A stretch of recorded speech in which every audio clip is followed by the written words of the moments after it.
background story, so I'll try to make it minimal. The launching pad?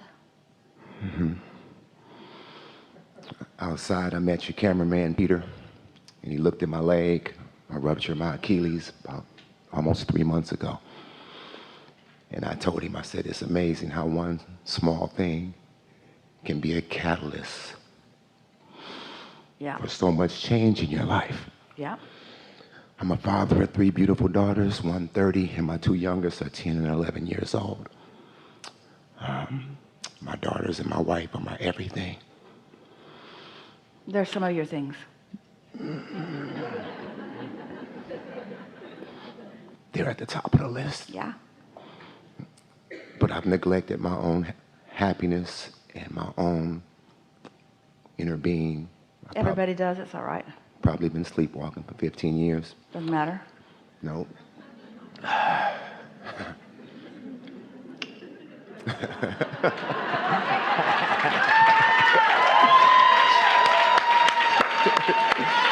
Yeah. Okay, let's get to it. So, I've been married for 13 years. Currently, I'm sleeping on a friend's couch. I found out that my wife has been unfaithful to me, and I behaved in a manner that's not acceptable toward her when I found this out. So I've been going to counseling, therapy, being ministered to by 2 ordained ministers, and listening to you on a daily basis. My challenge is my temper, which is rooted in your desire. Okay. My temper is rooted in my desire because I care in big ways. And when I look in opposition to what I care about, it's rough. And since I can't control everything, then I gotta figure out how to look more carefully, find my own balance, not need conditions to change for me to feel better. Just find my own balance because I want it. And that's what this is about.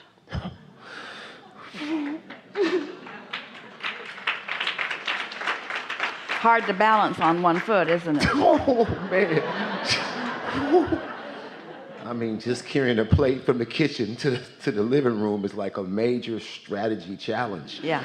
On 2 crutches, you know? Yeah. So I've been looking at the fear, and I'm just... You've been feeling the fear, which is your indication of cross current. Powerful desire looking in opposition will always produce fear. It's the most natural thing in the world. And if you weren't feeling fear, did you hear us earlier? When you're looking in opposition to what you want, you must feel fear. Yes. And so don't try to control your fear.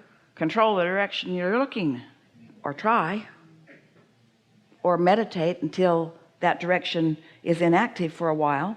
Because when you meditate, this becomes dominant. That's just the way it is. You've trained your mind, everybody does, in certain ways that don't help you. But when you quiet that mind, you'll build up this muscle. And it's contrary to the way humans think, because non-action isn't the way you usually think in terms of building up your muscles. But we're talking about vibration here. When you are no longer looking in that direction, then you're no longer increasing the momentum of it. And as that momentum subsides because of inactivity, then this becomes dominant, and then it's easy to hold. You see what we're getting at. We could feel you getting it. And so? When I wake up, well, I'm just putting it on a human level. I notice she's with somebody else, and so I wake up usually at 4 o'clock in the morning, and those thoughts are on me. So I pray, and I sit still, and I ask God. I say, just bless me to be in tune with what I'm supposed to do. Let's chew on this a little bit in a way that'll be easier for you. So here you are, and you wake up, and what is, and what is isn't what you want. But what is, you said, I'm human. What is this human condition that doesn't please you. But it's not all of what is. Just like what we said to you early, is some of everything to you, but it's not everything of everything to you. But what is everything is this vortexual version, this vibrational version, where all the hurts caused mending, and all the anger caused stronger desire, all the hate caused love. That's just the way that it works. You have this vibrational reality that is more real than the realness that you're imagining back there. Yes. And this is all we're asking you to find harmony with. We're not asking you to look over there and understand it and like it and explain how you got there. We're not asking for any information about that, because as we said, and you felt in the most profound way, it doesn't matter. That was then, this is now. This is now. What you've come to desire as a result of all that, this is now, and this is dominant. And when you find a way to focus on this, this will become the reality. When you nurture this by not doing that thing you do that doesn't let it be nurtured, you don't have to nurture it, you just have to stop doing that thing that doesn't let you realize it. Can you feel the difference in that?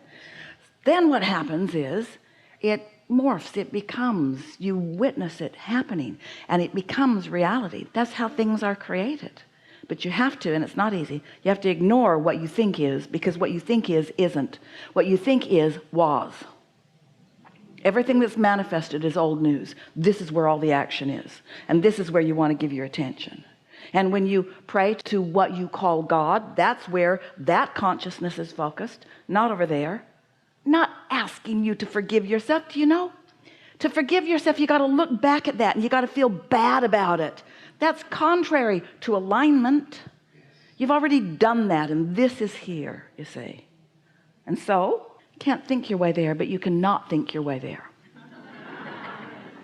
Can't think your way there. There's too much there. There's too much there that's active and vivid, and too many people telling the story. You can't think your way out of that, but you can not think your way out of that. Ooh, hear that? Central air.